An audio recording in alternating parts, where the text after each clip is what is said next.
എന്ന് നിന്റെ മൊയ്തീൻ എന്ന സിനിമയ്ക്ക് ശേഷം അനശ്വര പ്രണയത്തിന്റെ അവശേഷിപ്പായി മാത്രമാണ് കാഞ്ചനമാലയെ നാം അറിയുന്നത്.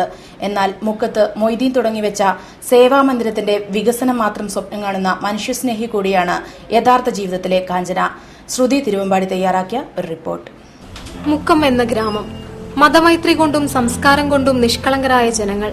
മുക്കം കവലയിലെ ആലും ഇരുവഞ്ഞിപ്പുഴയുമാണ് ഈ നാടിന്റെ മുഖമുദ്രകൾ. മുക്കത്തിന് അനശ്വര പ്രണയങ്ങളുടെ കഥ ഒരുപാട് പറഞ്ഞു തന്നത് ഇരുവഞ്ഞിപ്പുഴയാണ്. എസ്.കെ. പൊറ്റക്കാടിന്റെ നാടൻ പ്രേമം സിനിമയായത് 1972-ലാണ്. മുക്കത്തെ ഇക്കോരന്റെയും മാളുവിന്റെയും കഥ പറഞ്ഞ ചിത്രത്തിൽ മധുവും ഷീലയുമാണ് അഭിനേതാക്കൾ. ഇന്നും ചർച്ച ചെയ്യപ്പെടുന്നത് ഈ ഇരുവഞ്ഞിപ്പുഴയും തെയ്യത്തുംകടവും തന്നെയാണ്.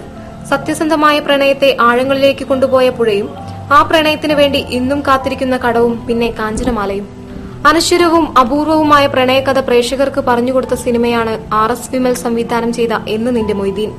മുക്കം എന്ന ഗ്രാമത്തിൽ നടന്ന മനോഹരവും പരിശുദ്ധവുമായ പ്രണയമായിരുന്നു മൊയ്തീന്റെയും കാഞ്ചനമാലയുടെയും. ഒന്നാകാൻ വിധി അനുവദിക്കാതെ ഇരുവഞ്ഞിയുടെ ചുഴിയിൽ മറഞ്ഞ മൊയ്തീൻ നൊമ്പരപ്പെടുത്തുന്ന ഓർമ്മയാണ്. സിനിമ ഇറങ്ങിയതിനുശേഷം സമൂഹ മാധ്യമങ്ങളിൽ വലിയ ചർച്ചയായത് ഈ അനശ്വര പ്രണയം മാത്രമാണ്. സിനിമയ്ക്കപ്പുറം ജീവിതത്തിൽ കാഞ്ചനമാല ഇന്നും ജീവിക്കുന്നു, മരിക്കാത്ത മൊയ്തീന്റെ ഓർമ്മകളുമായി. സിനിമ കൊണ്ട് അല്പമെങ്കിലും വേദന കാഞ്ചനയ്ക്കുണ്ടായിട്ടുണ്ട്. അതുകൊണ്ട് തന്നെയാണ് മാധ്യമങ്ങൾക്ക് മുൻപിൽ വിമർശനങ്ങൾക്ക് മറുപടി നൽകാത്തത്. മാധ്യമങ്ങൾക്ക് മുൻപിൽ കൊട്ടിയടയ്ക്കപ്പെട്ട വാതിലായിരുന്നു കാഞ്ചന. എന്നാൽ മറ്റൊരു ജാലകം തുറന്നുകിടക്കുന്നത് ആരുടെയും ശ്രദ്ധയിൽപ്പെട്ടില്ല.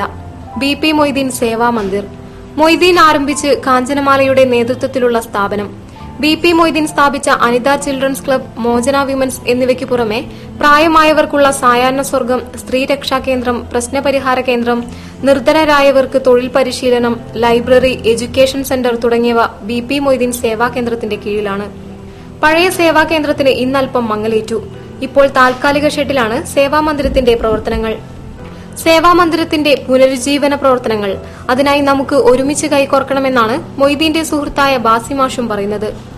പക്ഷേ എനിക്ക് മൊയ്തീനെ അറിയാം, കാഞ്ചനെ അറിയാം, അവരുടെ ജീവിതത്തെ പറ്റി അറിയാം, പലതും എനിക്കറിയാം. അതിൽ നിന്ന് എന്റെ നിഗമനം ഇതാണ്: അവരുടെ പ്രണയം അനശ്വരമായിരുന്നു. കാര്യത്തിൽ എനിക്ക് യാതൊരു സംശയവുമില്ല. സേവാ കേന്ദ്രത്തിന്റെ വികസന പ്രവർത്തനങ്ങളാണ് ഇന്ന് കാഞ്ചനയുടെ സ്വപ്നം. സ്വപ്നം സാക്ഷാത്കരിക്കാനുള്ള തീവ്ര ശ്രമത്തിലാണ് കാഞ്ചന.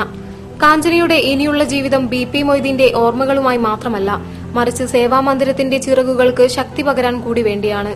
മാധ്യമങ്ങളോടും ജനങ്ങളോടും പറയാതെ പറയുന്നതും ഇതുതന്നെയാണ്. താളം തെറ്റിയ പ്രവർത്തനങ്ങൾക്ക് ഊർജം നൽകുന്നത് മൊയ്തീൻ തന്നെയാണ്.